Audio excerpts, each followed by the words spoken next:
Hey, welcome to Enema Reviews, man. We are at the end of 2023, and we wanted to bring you guys, of course, the top 5 movies of the year. I'll tell you what, she had a tough time coming up with her list, so you might hear between 5, I think it's probably like 7 or 8, because I think a couple of them we have the same. But anyway, she had a hard time coming up with her top list. I had a tough time coming up with my bottom list. 2023 was one of those years. What do you think? Yeah, this is definitely wasn't the year for movies. Though a lot of movies were released, a lot of them were flops this year. Nothing really was like, oh my gosh, that was the movie of the year. Maybe except for one. But nonetheless, overall, this year for movies was horrible. Without further ado, number 5. I have none other than John Wick. John Wick Chapter 4 was my number 5, and I'm gonna be honest with you all. I really wanted to sit this one a little bit higher, but as you see my list, it was kind of tough with the top. There was about 7 or 8 actual movies this year that, out of all the ones that we saw, y'all know we saw a lot. There was about 7 or 8 that were awesome, and it was kind of hard placing them, man. Except for the top one, hands down, the top one is the top one. But John Wick Chapter 5 came in, man, with that top-down scene that I told you guys that I love, man, looking like Contra. What are you laughing about? Oh, nothing. Keep going. It came in looking like, with that top-down scene, come in looking like Contra, and I really enjoyed that. I really enjoyed the story of John Wick. The total, all of the chapters, and I think that it really, you didn't see the movie. I'm agreeing that she agreeing that she didn't see the movie. Listen, man, that's not to say she hasn't seen the other John Wicks, but she hasn't seen John Wick Chapter 4, man. She has not, and she's just telling us some because there's some movies that I haven't seen either, man. That's why we have such a diverse list as well. We did not see all the same movies, but anyway, John Wick Chapter 4, number 5. So my number 5 was none other than the recently released Migration. This was such a fun movie for the family. It was fun. It was wholesome. It really was, right. I really just had to put this in my top 5. There's not too many movies that you're going to really find that came out this year that was actually wholesome and enjoyable for both parents and kids, or adults and kids, however you want to say it. So Migration was definitely going to be my number 5 because I can't get Dougal L'Orange. I can't get that out of my head. I can't get it out of my head. I've been saying it ever since. Number 4. I have another animated flick, Elemental. Elemental was a story that really had a lot of Asian influence, or I guess you could say Indian, but that's Asian influence, I'm sorry. It had a lot of Asian influence, and it was nice seeing a different culture, and I'm pretty sure that's what they were going for in Elemental, and I just thought it was actually a pretty dope story, man. The characters, the voice acting, everything all came together very well. The storyline was pretty good.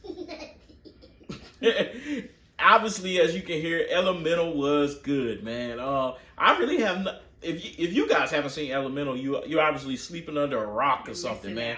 You definitely need to. If it's on Disney Plus, you definitely need to check it out. And my number 4 would have to be none other than Wonka. Wonka was a wonderful movie. I like how it portrayed the beforehand, or the. What am I trying to say? Me. No, that's not what I was trying to say. It depicted Willie's story. Yeah. Before he became Wonka. Right, before he became Wonka, before he, before the whole Charlie and the Chocolate Factory. Right. So I really enjoyed. This was another wholesome movie. Yes, it was. That I really enjoyed. I can't get the picture of your boy with his thighs out and his leg up on the chair. Yeah, man. So y'all know that was one of my favorites. If y'all haven't watched our discussion, definitely watch our discussion on Wonka, man. And definitely go see it. If you haven't seen Wonka yet, this is the perfect opportunity to go see it. So make sure you check that out. And coming in at number 3. American Fiction star Jeffrey Wright, obviously one of my favorite actors. I said it in the review. He is literally one of my secret favorite actors, and he played this role. This movie was original, and it was very good, man. I think it's based off a book, actually, and I haven't read that book, but I'm looking forward to grabbing it when I have the free time, and because I can imagine that it was very good. Issa Rae played a very off character from Wright, and it kind of worked together. It was just really good, man. Again, that's one of the ones, if you haven't checked it out, check that one out. My number 3 had to be none other than The Color Purple. I know a lot of people probably expected this to be ranked like number 1 or 2, but for me, there were a lot of things that were a little bit of a miss for me when it came to this movie. So therefore, it still had to be in my top 5 because it was still a great movie. For it to be a musical, I really enjoyed it, and as we discussed in our discussions before, I don't do musicals. However, of course, this was a refreshing musical to see for even those who don't enjoy musicals. As we begin to wrap this up to the top 2. Top 2, man. Listen, these movies were interchangeable, bro. My top 2 at least was interchangeable. To an extent, no, I should say my 2 and 3 were interchangeable. I was deadlocked for my top pick. Coming in at number 2 for me was none other than Godzilla -1. I still have no idea what the hell that title means. And if you guys have figured it out, because I got a lot of comments on the review, but nobody told me what the title meant. So if you know, let me know in this one. Godzilla -1 was actually absolutely phenomenal, man. I really thought that it was, man, I have to say, that's the best Godzilla movie I've ever seen. It is the best monster movie I have ever seen. I'm not really a big fan of Godzilla and monster movies. However, but this Godzilla movie this is how you're supposed to make a movie. Godzilla or not. This is how you make a movie, man. And I'm not saying that the acting was superb, but the writing sure was. The acting was okay, and the writing was just absolutely out of this world. So, man, check out Godzilla -1. I stand pretty much in, what's the word I'm looking for, y'all? Solidarity with the entire YouTube review community. Everybody loved this movie. Well, unfortunately, I don't know if it's unfortunate or not, but I didn't see Godzilla. So Right. I have no input on that. But my number 2 would have to be none other than Spider-Man. Yes. And the only reason why this didn't make it to my number 1 spot was because of how long it was. It seemed like movies now are becoming longer and longer. They are, 2.5. Nothing's wrong with that. 2 hours and 30 minutes seem to that be is a regular size. That is the regular. Before we know it, it's going to be 3 hours. But it worked for this though. It did. However, now the cinematics and the graphics in this movie were phenomenal. Yes. So that's why I had to make it number 2. If it wasn't for the fact that it was so long, it was a contender for my number 1 spot. However, number 1. Number one. I'm gonna take the cake on this one. Okay. Number 1 has got to be number 1 movie of 2023 for me was 1001, starring Tiana Taylor.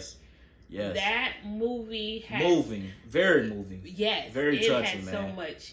I don't mean to cut you off, but I promise you, that movie. Listen, that movie was. I just couldn't put it in my top 5, but man, listen, I don't care who you are, man. Tiana Taylor actually can act. Oh, yeah. That's the crazy part. At least she acted in this movie. She did her That thing. man, 1001 was just. I got goosebumps thinking about the movie, man. It was just that good, man. And that's why I had to make that my number one. Absolutely. She was the acting in it was phenomenal. Phenomenal. Whoever wrote that movie, and I'm sorry to say it like that, just because I need to go back and look. Yeah. But the writers and the directors of that movie did a spectacular job. Yes. They really allowed the audience to connect with the film. Mm-hmm. So that's why that hands down had to be my hands down, man. Movie. Dope. So I'm gonna let you go with your number one. Hey, man, I'm not gonna over preach. She already said enough. At number one, it was none other than Spider-Man. My number one movie was Spider-Man. Listen, the acting, the story, everything about that movie was spectacular, man.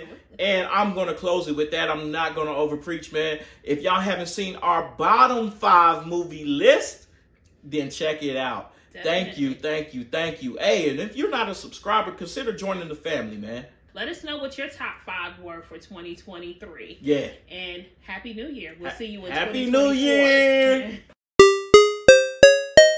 Somebody was a hero. We only did 5. We only did 5 because it's 2 of us. We didn't do like a top 10. Like I actually, when I came up with this idea, I didn't know everybody was doing that, but I guess it's like a really regular idea. Common thing to do. Yeah, it's a common thing. So anyway, if we had a top 10, what would have been in it? For me, my honorable mentions are Dream Scenario, The Burial, The Color Purple, Creed 3, Flamin' Hot. and I really wish this would have made my top 5, but The Boys in the Boat.